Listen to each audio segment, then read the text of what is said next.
안녕하십니까. 인문학연구소 인연입니다. 이번 시간에는 우리 역사 속의 범죄자들 94번째 자신의 가족들을 모두 살해한 사이코패스 가장이란 주제로 이야기를 해볼까 합니다. 94번째 주제는 아디오스 잘가, 아들을 위한 아버지의 소름 끼치는 작별 인사입니다. 첫 번째, 다급했던 신고 전화. 국내외 범죄자들의 범죄 기록을 살펴볼 때마다 인간에 대한 불신이 무럭무럭 자라게 됩니다. 특히나 본인이 두 아이의 아버지이기 때문에 아이들을 향한 범죄는 더욱 끔찍하고 소름이 끼칩니다. 평택 아동 암매장 사건이나 용인 이모 부부 조카 학대 사건, 그리고 대구 어린이 황산 테러 사건 등을 소개하면서 차마 표현할 수 없는 분노와 슬픔을 느꼈던 기억이 납니다. 제가 다 소개했던 사건들이죠.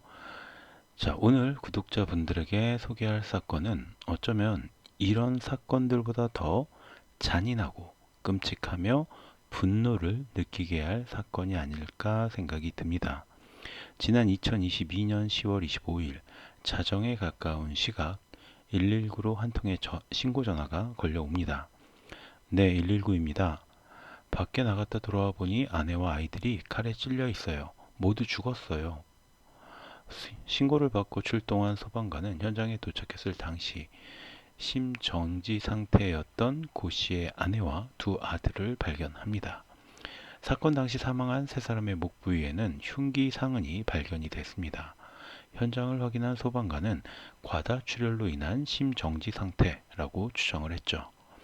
경찰은 당연히 타살 가능성이 높다고 판단하고 수사를 진행했지만 당시 외부의 침입 흔적은 찾을 수가 없었고 다른 어떤 증거 역시 찾기 힘들었습니다. 하지만 경찰은 포기하지 않았고 이내 유력한 용의자로 그 집안의 가장인 아버지 고 씨를 긴급 체포하게 됩니다. 당시 45살의 고 씨는 허리 디스크를 이유로 퇴사한 뒤에 약 2년 동안 무직 상태로 지냈고 이 기간 동안 집안의 살림은 아내가 책임을 지고 있었습니다. 하지만 고 씨는 집안의 살림이나 자녀의 교육 등에 무관심한 태도로 일관했고 이로 인해서 아내와 잦은 갈등을 빚어왔다고 합니다. 사건 당시에도 이혼에 대하여 대화를 나누던 중에 아내가 이혼을 하면 큰아들을 데리고 살라고 했고 이를 듣고 있던 큰아들이 자신은 아빠와 살기 싫다라고 말했다고 합니다. 평소에도 가족들이 자신을 무시한다라는 생각에 사로잡혀 있던 고 씨는 아들들을 폭행하고는 했는데 그날은 아예 큰아들을 죽여야겠다라는 마음을 먹었다고 합니다. 두 번째, 잔인하고 끔찍하고 비정한 아버지. 고 씨는 작은 아들이 샤워하는 시간인 8시경을 범행 시간으로 잡았습니다. 그리고 오후 7시 50분경에 아내에게 담배를 피고 오겠다라고 말을 하고 집을 나선 뒤에 일부러 CCTV에 찍히도록 자신을 노출시킵니다. 그리고 약 30분 뒤 이번에는 CCTV의 사각지대인 1층 복도 창문으로 아파트에 들어와 계단을 통해 집으로 올라갔습니다. 작은 아들은 여전히 샤워를 하는 중이었고 고 씨는 아내에게 1층에 돈이 든 검은 가방이 있으니 확인해보라 라면서 아내를 밖으로 내보내게 됩니다. 그리고 혼자 남게 된 고 씨는 공구함에서 목공용 망치를 꺼내어 들고 PC게임을 하고 있던 아들을 공격합니다.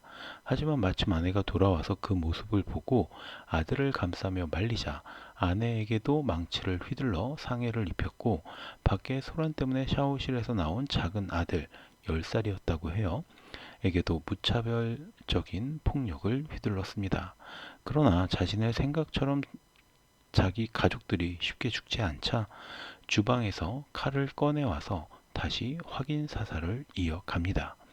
이 정신 나간 사이코패스는 이후 엘리베이터 CCTV에 찍힌 것과 비슷한 옷으로 갈아입고 다시 계단을 이용해 1층으로 내려가 복도 창문으로 빠져나갑니다. 그리고 근처 PC방에 들어가 약 2시간 동안 애니메이션을 시청한 다음에 아무 일도 없었다는 듯이 집으로 향했고 이후에 119에 신고 전화를 한 거죠. 그는 현장에 출동한 경찰에게 담배를 피우고 PC방에 들어 다녀오니 집안이 피바다였다. 누가 이런 짓을 벌였는지 모르겠다. 라면서 뻔뻔한 거짓말을 늘어놓았습니다. 하지만 이내 경찰은 그가 집에서 나갈 때 입고 있던 옷과 돌아올 때 입었던 옷이 다르다라는 점을 눈치챘고 무엇보다 큰아들의 휴대전화를 통해서 고 씨의 범행 과정을 모두 확인할 수가 있었습니다. 큰아들은 평소 아버지의 가정폭력 때문에 아버지와의 일상생활을 녹음을 하고 있었고 세모자가 아버지에게 살해당하던 그날도 아들 휴대폰에는 아버지의 학대와 살인이 녹음으로 고스란히 남았습니다. 녹음 시간은 장장 15시간 가량이었고 사건 당시 3시간 전쯤부터 시작해 다음날 오전 경찰이 휴대폰을 발견하고 정지 버튼을 눌러 멈출 때까지 이어져 있었죠. 녹음된 내용에 따르면 칼에 찔려 죽어가는 큰아들을 보면서 이 미친 인간은 나 죽는 거죠? 그렇지 라며 자문자답까지 하기도 했고요. 겨우 목숨을 붙들고 있는 큰아들을 향해 왜 이렇게 안 죽어? 라며 짜증 섞인 말을 내뱉기도 했습니다. 그리고 죽어가는 가족들을 향해서 아디오스, 잘가 라는 차마 상상하기 끔찍한 마지막 인사를 남기기까지 했습니다. 그야말로 끔찍하고 잔인하고 비정한 아버지의 마지막 인사였죠. 세 번째, 비정한 아버지는 비겁하기까지 했다. 큰아들의 휴대폰에는 3주 전부터 녹음된 약 30여 개의 녹음 파일이 들어 있었습니다. 모두 고 씨가 자신의 아들을 학대하거나 폭행하는 장면 현장의 소리가 녹음되어 있었죠. 실제 재판이 시작된 2022년 12월 6일 고 씨는 자신의 범행을 모두 인정하면서도 자신이 다중인격이라는 뻔뻔한 주장을 늘어놓습니다. 고 씨 측 변호인은 공소 사실에 대해 전부 인정하고 반성하고 있다 라면서도 범행 동기와 관련해 피고인이 8년 전 해리성 기억 상실을 알았다. 이 사건 발생 한 달 전쯤 기억을 회복하며 혼란을 느낀 점 등 다른 추가 동기가 있다는 점을 참작해달라라고 항변을 했습니다. 고 씨와 변호인들은 소심이, 소심이, 쩐이라는 세 개의 인격이 매일 바뀐다라고 주장했지만 각각의 성격이 어떻게 다른지는 설명하지 않았습니다. 못한 거겠죠. 그런데 통상적으로 다중인격을 주장하는 범죄자들의 경우 자기 본연의 인격이 아닌 다른 인격이 범행을 저질렀다고 주장하는 데 반해서 특이하게도 고 씨는 범행을 저지른 것이 고유인격인 명이라고 인정했습니다. 다만 범행 직후 PC방에 간 것은 다른 인격인 소심이라고 주장했지만 어쨌든 고 씨가 다중인격이 맞다면 심신미약으로 인한 감형을 받을 수 있는 문제였죠. 당시 수사팀은 대검찰청에 고 씨에 대한 통합심리 분석을 의뢰했고 결과는 이상소견 없음이었습니다. 결국 다중인격이라는 주장마저 고 씨의 핑계를 위한 거짓말에 불과했던 거죠. 결국 2023년 3월 31일 1심 공판에서 검찰은 사형을 구형했고 5월 12일 이루어진 선고에서 재판부는 고 씨에게 무기징역과 30년간 전자발찌 부착을 명령했습니다. 자, 본인의 아내 그리고 두 아들, 이건 우리가 친족 살해라고 하죠. 자, 그렇게 세 명을 계획적으로 살인을 했는데 무기징역이라는 건 이런 재판 결과는 이제 놀랍지도 않죠. 재판부는 판결문에서 피고인은 배우자와 친자식을 수십 차례 망치와 칼로 살해하는 등 통상적으로 보기 어려울 정도의 잔혹성을 보였다. 유족들은 이 범행으로 평생 치유할 수 없는 고통을 겪었으며 피고인의 엄벌을 탄원하고 있고 재범 위험성도 인정이 된다. 고 씨가 기억상실과 다면인격 등을 주장하고 있지만 정신감정 결과에서는 확인되지 않았다. 그러니까 뭐라는 거예요? 아내와 두 아들을 통상적으로 보기 어려울 정도로 잔혹하게 죽였고, 그 나머지 유족들, 그러니까 처갓집이 되겠죠. 엄벌을 탄원하고 있고 재범의 위험성도 있다라는 것도 인정했어요. 그리고 고 씨가 거짓말을 했다라는 것도 인정을 했고요. 그럼에도 불구하고 그러나 기억상실과 정체성 혼란이라는 피고인의 진술이 구체적이고 보통의 사람이라면 상상하기 어려운 범행에 이른 것을 보면 정신감정으로 드러나지 않았다고 하더라도 범행에 영향을 끼쳤을 가능성은 완전히 배제하기 어렵다고 보인다 라고 판결을 했습니다.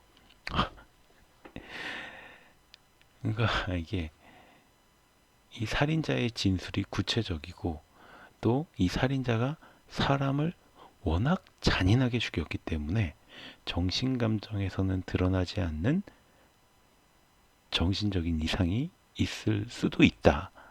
그래서 사형이 아닌 무기징역을 선고한다. 이게 무슨 말 같지 않은 소리입니까? 재판장이 이상한 것 같아요, 진짜. 그러니까 쉽게 말하자면 자신의 아내와 두 아들을 계획적이고 잔혹하게 살해했고 피해자 유족도 엄벌을 원하고 있고 재범의 위험성도 있고 기억상실과 다중인격 등이 정신감정에서 확인되지 않았지만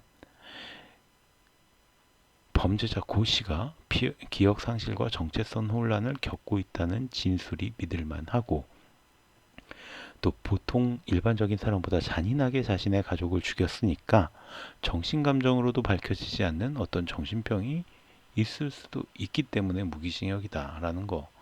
이게 저는 도저히 이해가 안 됩니다. 자, 쉽게 정리하자면 이런 판결을 내린 수원지법 안산지원 형사 2부 부장판사 남청규 판사님은 이 미치광이 연속 살인마가 미치광이 연속 살인마일지도 모르니까 사형 대신 무기징역을 선고했다 라고 이해가 되는 거예요. 제가 글을 썼지만 이게 무슨 말인지 저는 도저히 이해가 안 됩니다. 그래서 제가 법대를 못 간 것 같아요. 그나마 양심은 있는 것인지 아니면 사형을 면한 것만도 다행이라고 생각했는지 고 씨는 항소를 진행하지 않았지만 검찰은 즉각 항소하면서 다시 사형을 구형합니다. 그리고 2023년 8월 29일 항소심에서 수원고법 제2-1 형사부의 왕정욱 부장판사는 검사의 항소를 기각하고 무기징역을 선고한 원심을 유지합니다. 큰아들이 5살이었으니까 최소 16년 이상을 함께 살았던 아내, 그리고 15년 또 10년 동안 한 집에 살았던 자신의 아들들을 망치와 칼로 계획적으로 그리고 아주 잔인하게 살해를 했는데도 사형을 받지 않는다면 이 사형이란 제도는 왜 필요한 건가요? 누구한테 그럼 사형을 선고할 수 있는 건가요? 저는 도저히 감이 오지 않습니다.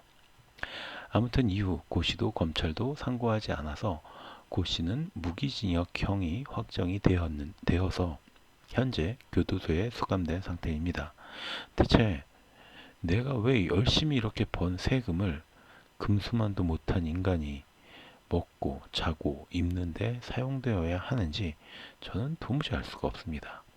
아무리 사형이 실제적으로 집행되지 않는다고 해도 법정 최고형인 사형과 그 아래인 무기징역은 범죄자가 받는 압박부터 차이가 난다라고 저는 들었습니다. 사형수로 살다가 어느 날 갑자기 형 집행이 이루어질 수 있다라는 그 혹시 모를 압박감은 범죄자들에게 의외로 크게 다가간다고 합니다. 제발 우리 재판부가 보다 엄정한 법의 실행에 진심으로 노력하기를 바랍니다. 20년 뒤에 가석방이 가능한 무기징역 말고 언제라도 죽을 가능성이 있는 사형은 이런 쓰레기들에게는 너무 적합한 판결이 아닐까 생각이 듭니다. 자, 그럼 오늘 이야기는 여기서 모두 마치도록 하고요. 저는 다음 시간에 또 다른 컨텐츠로 인사드리도록 하겠습니다. 제가 들려드린 이야기가 여러분의 흥미와 호기심을 조금이라도 만족시켜 드렸다면 구독과 좋아요도 부탁드리겠습니다. 감사합니다.